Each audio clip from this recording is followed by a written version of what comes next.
नमस्कार, मी पुरुषोत्तम आवारे पाटील. आपण बघताय रोखोक. मित्रो, गेल्या काही दिवसापासून देशामध्ये निवडणूक रोखे योजनांमध्ये जो काही घोटाळा झालेला आहे त्याची चर्चा सुरू आहे. आपल्या देशातल्या सर्वोच्च न्यायालयानं जेव्हा स्टेट बँक ऑफ इंडियाला वारंवार फटकार दिली तेव्हा या इलेक्टोरल बॉन्ड्सचे जे डिटेल्स आहेत, कोणत्या कंपनीनं किती रुपयाचे बॉन्ड घेतले, ते कोणत्या राजकीय पक्षाला दिले, हे जे काही डिटेल्स असते हे डिटेल्स ते देण्यास आधी तयार नव्हते. मग सुप्रीम कोर्टाच्या 5 जजेसच्या बेंचनं वारंवार स्टेट बँक ऑफ इंडियाच्या अध्यक्षांची कानउघाडणी केली. त्यानंतर कुठं या संबंध रोख्यांची इत्थंभूत माहिती द्यायला त्यांनी सुरुवात केली. अंतिमतः काल ती माहिती संपूर्ण केंद्रीय निवडणूक आयोगाकडे पोहोचली आणि केंद्रीय निवडणूक आयोगाला सर्वोच्च न्यायालयानं असे आदेशच दिले होते की ती माहिती तुमच्यापर्यंत आल्याबरोबर ती सार्वजनिक करा, ते तुमच्या वेबसाईटवर टाका. म्हणजे कोणत्या कंपनीनं कोणत्या राजकीय पक्षाला किती निधी दिला हे जाणून घेण्याचा अधिकार या देशातल्या सर्वसामान्य नागरिकाला आहे. त्या अधिकाराचं संरक्षण व्हायला हवं. आधी भारतीय जनता पक्षाने हे सामान्य माणसाचं माहितीच्या अधिकाराचं अस्त्र काढून घेतलं होतं. त्यामुळे हे निवडणूक रोखे योजना, त्याच्यातून आलेला पैसा, हा पैसा सामान्य माणसाला जाणून घेण्याचा कोणताही अधिकार नव्हता. त्याच्यामुळे ते त्याला माहीतच पडत नव्हतं की कोणत्या राजकीय पक्षाला कोणत्या कंपनीने किती निधी दिला. आता हे सगळं उघड झालं. मोठ्या मजेशीर घटना या सगळ्या प्रकारातून बाहेर येत आहेत. भारतीय जनता पक्ष आणि संघ परिवाराबद्दल असं म्हटलं जातं की गाय, गीता आणि गंगा हे त्यांचे पवित्र स्थळं आहेत. त्याच्यामुळे या 3 गोष्टीविषयी ते कधीही कॉम्प्रोमाइज करणार नाहीत, काही झालं तरी. परंतु या निवडणूक रोख्यांमधून एक भलतंच सत्य बाहेर आलं. ज्या आपल्या देशातल्या गोमांस विक्री करणाऱ्या कंपन्या ज्या आहेत त्यांच्याकडून सुद्धा भारतीय जनता पक्षाने आपल्या पक्षासाठी मोठ्या प्रमाणावर कोट्यवधी रुपयांचा निधी घेतल्याचं हे उघड झालेलं आहे.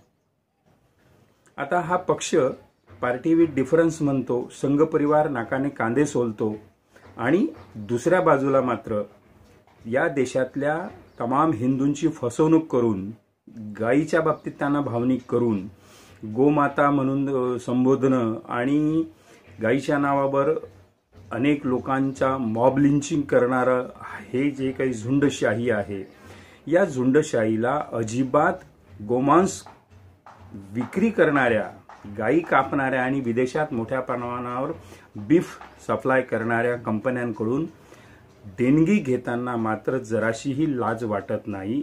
हे दुर्दैवी सगळं सत्य निवडणूक रोख्यांच्या माध्यमातून सुप्रीम कोर्टाच्या फटकारानंतर ते आपल्याला सगळ्यांना माहीत पडलेलं आहे.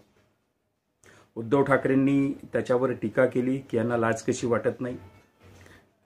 शिवसेनेचे उद्धव बाळासाहेब ठाकरे सेनेचे प्रवक्ते खासदार संजय राऊत यांनी मोठ्या प्रमाणावर टीका केली. म्हणजे एका बाजूला धर्माच्या सगळ्या गोष्टींचं कंत्राट जणू काही आमच्याकडे आहे आणि आम्ही मात्र त्याला अपवित्र केलं तरी ते अधिकार आमच्याकडे अबाधित आहेत, अशा पद्धतीचा कांगावा भारतीय जनता पार्टी सातत्यानं करत आहे. हिंदूंच्या श्रद्धांचा गैरफायदा घ्यायचा, त्यांना भावनिक करायचं, गायीच्या नावावर गोमांसाच्या विरोधातलं वातावरण पेटवायचं, त्याच्यातून लोकांना भावनिक करायचं आणि त्यांची मतं आपल्याकडे कशी घ्यायची, याचे षडयंत्र करणाऱ्या भारतीय जनता पार्टीनं मात्र थोडीशीही लाज लज्जा बाळगली नाही. गोमांसाचं वितरण विदेशात करणाऱ्या कंपन्यांजवळून कोट्यवधी रुपये स्वतःच्या पक्षासाठी घेण्याबाबत हे मुळातच दोगले लोक आहेत. पैशासाठी, म्हणजे यांना गाय कापणाऱ्या लोकांजवळचा पैसा मोठ्या प्रमाणावर चालतो, परंतु एखाद्या माणसाला, अखलाकसारख्या माणसाला संशयावरून मारलं जातं की काय याच्याजवळ गायीचं मांस सापडलं. जेव्हा चौकशी होते तेव्हा ते गायीचं मांस सुद्धा नसते, परंतु त्या पोराचा हकनाक जीव जातो अशा असे अनेक प्रसंग आपल्या देशामध्ये घडलेले आहेत। मॉब लिंचिंगच्या नावाखाली असं सगळं केलं जातं। आता तरी जनतेनं हे ओळखलं पाहिजे की नेमकं भारतीय जनता पार्टीचं चाल चरित्र नेमकं काय आहे। ते मतांच्या राजकारणासाठी तिसऱ्यांदा या देशातली सत्ता हस्तगत करण्यासाठी कोणत्या पातळीवर उतरू शकतात हे या देशातल्या जनतेनं आता चांगलं ओळखलेलं आहे। आणि निवडणूक रोखे योजनातून इलेक्टोरल बॉन्डमधून तर ते अधिक ढळढळीतपणे आपल्या देशासमोर आलेलं आहे। एका प्रकारे या देशाच्या सर्वोच्च न्यायालयानं निवडणूक रोखे योजना करून भारतीय जनता पार्टीची ऐन निवडणुकीच्या मोक्यावर खऱ्या अर्थानं वस्त्रहरण करून टाकलेलं आहे, पोलखोल केलेली आहे। भारतीय जनता पार्टीच्या इज्जतीची लक्तर वेशीवर टांगलेली आहे।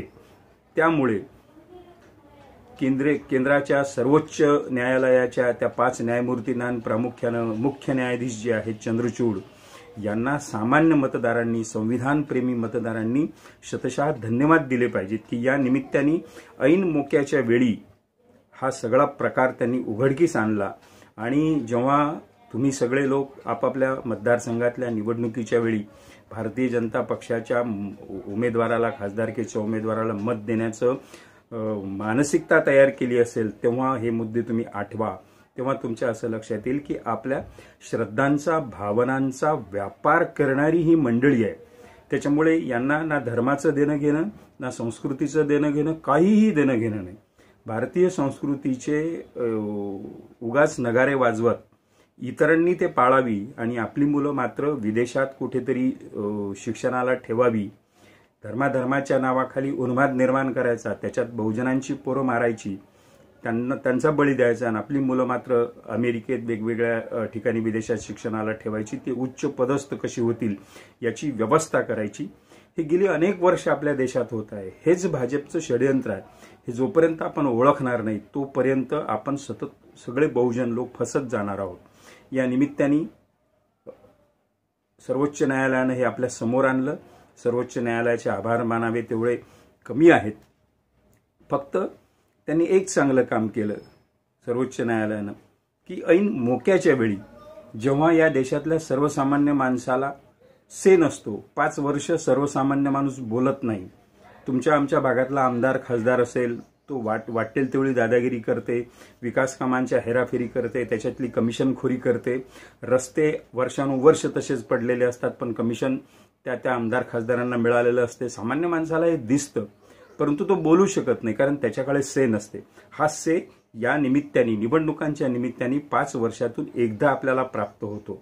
आणि लक्षात घ्या, आपण बाजारात जातो, साधं 5-50 रुपयाचं मडकं जर घ्यायचं असेल तर आपण चारी बाजूने ते वाजवून घेतो, पण 5 वर्ष आपल्या विभागाचा, आपल्या जिल्ह्याचा, आपल्या मतदारसंघाचा विकास करणारा माणूस आपल्याला निवडून द्यायचा आहे, तो कसा आहे हे आपल्याला माहीत नसतो। कदाचित कोण्या खासदाराचा मुलगा तुमचा उमेदवार असेल, कोणीतरी मंत्र्याचा मुलगा तुमचा उमेदवार असेल। भारतीय जनता पार्टी मोठं नाकानं कांदे सोलते, परिवारवादाच्या विरोधात बोलते, पण असंख्य ठिकाणी त्याच परिवारातली माणसं त्यांनी पुन्हा या जनतेवर थोपली आहेत कारण जनतेला ते गृहीत धरतात। आता आपल्याला दीर्घकाळ गृहीत धरता येणार नाही हे ठणकावून सांगण्याची वेळ भारतीय मतदारांवर आलेली आहे। त्याच्यामुळे सर्वांनी सावध राहावं आणि अशा भावनिक राजकारण करणाऱ्या, हिंदूंनाही फसवणाऱ्या या भारतीय जनता पार्टीला तुम्ही धडा शिकवाल अशी अपेक्षा बाळगतो। मित्रांनो, आजच्या पुरतं एवढंच। हा व्हिडिओ आवडला असेल तर रोकठोक या चॅनलला सबस्क्राईब करा आणि हा व्हिडिओ लाईक आणि शेअर सुद्धा करा। नमस्कार।